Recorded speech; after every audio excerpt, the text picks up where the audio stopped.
The year is 1941. The United States has been attacked. Shortly after, Germany declared war on the U.S. Adolf Hitler's Third Reich turned its wrathful head against the entirety of the Western world. Within a few short weeks, the entire world multiplied its military equipment and the number of men at arms. Every country began producing and inventing new weapons, machines, and tactics. As the war progressed, Allied nations began to see value in unpowered aircraft as unique tools to be utilized in an airborne assault of enemy-held territory. While the British had their own design of a military glider, the US set about designing and building their own. This would come to be known as the CG-4A Military Cargo and Troop Glider. Despite lacking an engine and the corresponding fuel tanks, gliders and their crew endured significant risks. At times, these risks were greater than they would have been for a powered aircraft.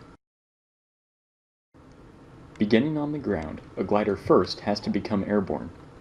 As there is no onboard source of thrust, the aircraft is entirely dependent on a tow plane.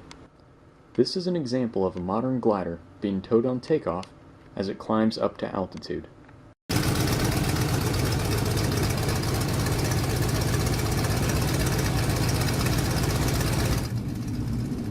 A single glider would be connected to the tow plane by a thick rope running from the tail of the tow plane to the tow hook located on the nose of the glider.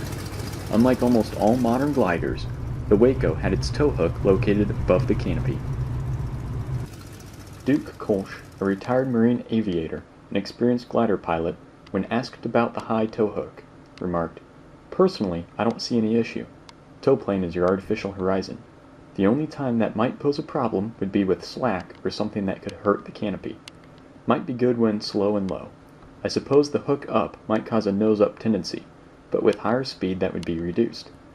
Once airborne, crews had to face the reality of flying an aircraft over enemy-held territory. What are some concerns when flying an unarmored aircraft into combat? Well, the obvious concern is getting shot at and having no protection. But that said, most military airplanes don't have armor. They are strictly aluminum and titanium, with the exception of something like the A-10. And the A-10 has armor around the cockpit for the pilot's protection.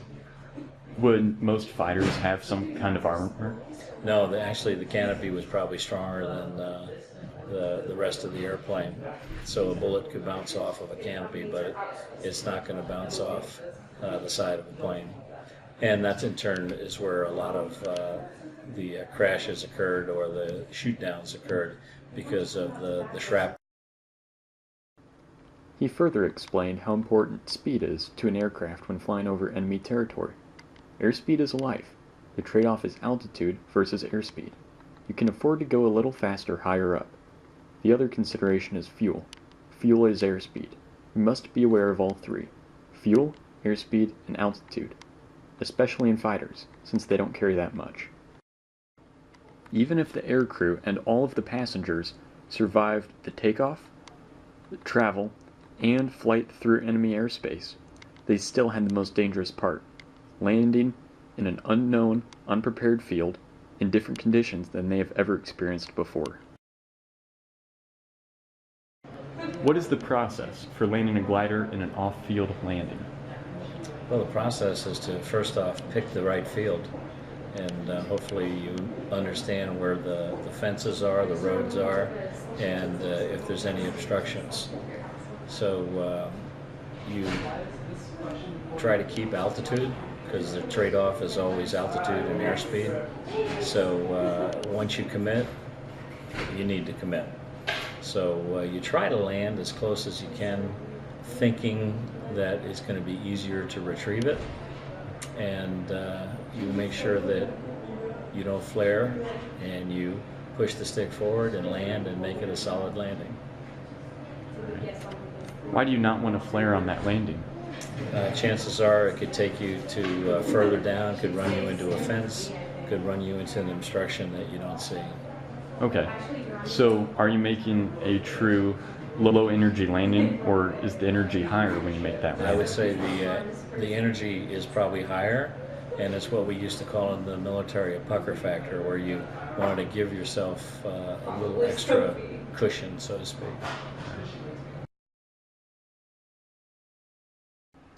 As I perform this landing, I have three considerations. The first is my position relative to the ground. As you can see, I'm lining up with the field. I can adjust this with techniques such as side slips and use of my rudder. The second consideration is my descent rate.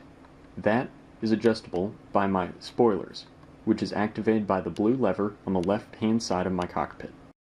The third consideration is airspeed. This is controlled by the stick between my legs.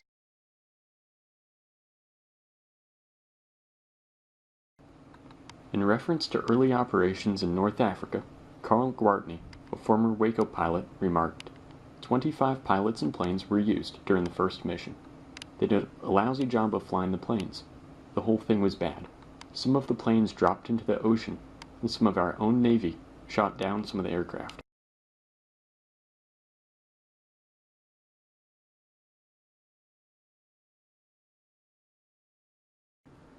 Despite the risks endured by the pilots and the soldiers on board, glider-borne soldiers played a crucial role in raiding missions prior to the Normandy landings of D-Day.